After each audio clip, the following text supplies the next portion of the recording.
बुद्धि प्रकाश जी। महाराज जी, मन में जो राग द्वेष दूसरों के प्रति आते हैं उनको कैसे दूर किया जा सकता? देखो, बिना भगवत भाव के राग द्वेष का पूर्ण रूप से नाश नहीं हो सकता।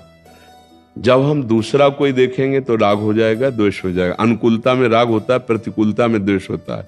और राग में हमको हर्ष होता है और द्वेष में हमें शोक होता है। ये द्वंद्व हैं।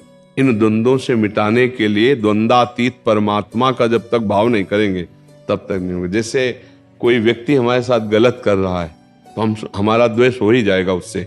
अगर हम ये विचार करते हैं कि इसके अंदर भगवान बैठे हैं, मेरा कोई पाप कर्म का मार्जन करने के लिए भगवान इसको प्रेरित किए, या हमें गाली दे रहा है या हमसे लड़ रहा है, कोई न कोई हमारा पाप कर्म का मार्जन हो रहा है, लेकिन भगवान इसके अंदर बैठे हैं। अगर हम ये भाव देखा कि भगवान इसके अंदर बैठे हैं तो द्वेष नहीं होगा। अब हमें जो अनुकूल भाव दे रहा है, सम्मान कर रहा है, मेरी प्रशंसा कर रहा है, तो मैं देख रहा हूं कि भगवान इसके अंदर बैठकर दुलार कर रहे हैं और कोई बात नहीं। जब हम भगवान को देखेंगे तो राग नहीं होगा, जब हम भगवान को देखेंगे तो द्वेष नहीं होगा। अब इतनी बढ़िया दृष्टि, सब में भगवत भाव है तो बहुत ऊंची स्थिति है। तो हम नाम जपना शुरू करें, शास्त्र स्वाध्याय करें और बार बार ये हम भावना करें कि यद्यपि बहुत दुष्ट है पर इसमें है भगवान। देखो, हमने कई बार बताया है, उस बात को अगर पकड़ लो तो बहुत बढ़िया समझ में आ जाएगा।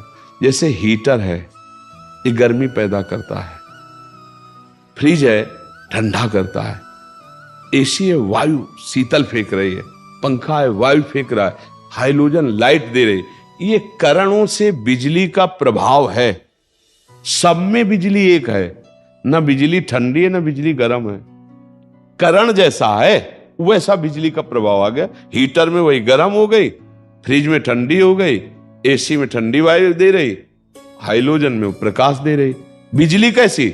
ये करणों का प्रभाव। बिजली तो एक रस है, सब में बराबर है। ऐसे ही दुष्ट के अंदर भी, अच्छे पुरुष के अंदर भी, सब में भगवान का पावर एक जैसा है।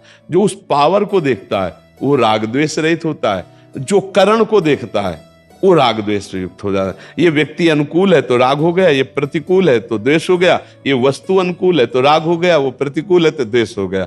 अगर हम भगवत भाव ले आए तो हम राग द्वेष से मुक्त हो जाए। इसके लिए हमें नाम जप करना चाहिए, साधु संग करना चाहिए, दूसरों की सेवा हित भावना रखनी चाहिए, बड़े बुजुर्गों को प्रणाम करना चाहिए, बड़े बुजुर्गों की सेवा। तो इन सबके आशीर्वाद से हमारे अंदर सद्विचार आ जाएंगे, भगवत भाव आ जाएंगे, तभी हम राग द्वेष से दूर हो सकते हैं।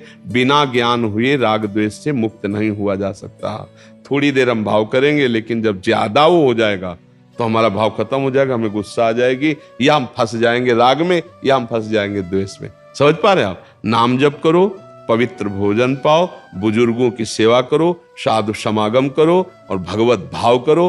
राग द्वेष मुक्त होने का मतलब जीवन मुक्त हो जाना। सारा खेल राग द्वेष का है। पूरे संसार में राग द्वेष, कहीं वस्तु में राग, कहीं व्यक्ति में राग, कहीं स्थान में राग, इन्हीं में तो हम फंसे हुए हैं। कहीं वस्तु में द्वेष, कहीं व्यक्ति में द्वेष, कहीं स्थान में द्वेष, इसी में हम फंसे हुए हैं। राग द्वेष मुक्त हो गया तो जीवन मुक्त हो गया, मतलब द्वंद्व विमुक्ता, ये सिद्ध पुरुष का लक्षण है। तो नाम जप करो, पवित्र भोजन करो, साधु समागम करो, बड़े बुजुर्गों की सेवा करो, उनके आशीर्वाद से बुद्धि शुद्ध हो जाएगी तो राग द्वेष रहित हो जाएगी। समता का भाव, ये द्वंद्व विमुक्ता, समता का भाव, सब में एक भगवान तो समभाव आ जाएगा, तभी राग द्वेष से मुक्त हो सकते हैं, अन्यथा नहीं।